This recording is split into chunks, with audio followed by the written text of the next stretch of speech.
Paano mag-share ng video sa screen kapag naka-live or mag-screencast? Thank you po sa comment, Sir Onko Tiro TV and Mega Loud Shoutout. Nandito na po kung paano mag-screencast or mag-share ng video kapag naka-live. I-share ko po sa inyo kung paano mag-share ng video kapag naka-direct live at sa StreamYard. Unahin natin ang direct live. Ito pong rectangle or parang cellphone, i-click nyo lang po kung gusto nyong naka-vertical or horizontal po ang live nyo. I-click lang po ang pencil or pen sign. Makikita nyo po, pwede na kayong mag-go live together or pwede nang magbaba ng link or hagdan para maka-join ang guest.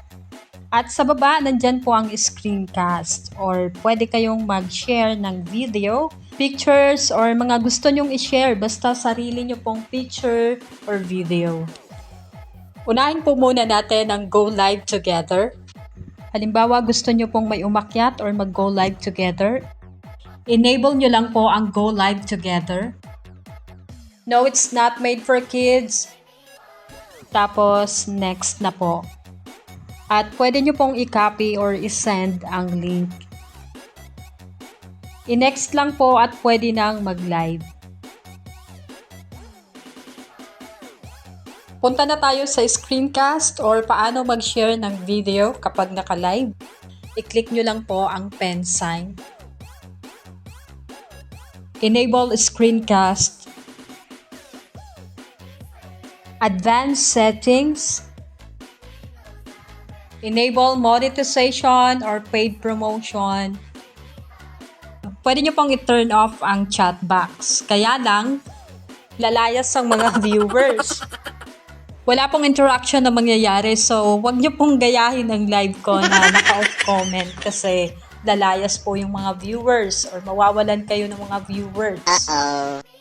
Ang advantage po kasi ng off comment, halimbawa busy kayo or tulog kayo tapos naka-live kayo, hindi makakapasok yung mga bumababa ng links or mga nagpo-promote ng mga external links gaya ng ganyan. So, after nyo mag-turn on ng monetization, i-back nyo na po. I-click po ang next. Got it. Start now. At pili lang po kayo ng video na gusto nyong i-share or i-play. At pwede na po kayong mag-live. So, ulitin natin ang screencast. I-click nyo lang po ang pen sign. Enable screencast. Advanced settings. Enable monetization or paid promotion. So, after yung mag-turn on ng monetization, i-back nyo na po. I-click po ang next. Got it. Start now.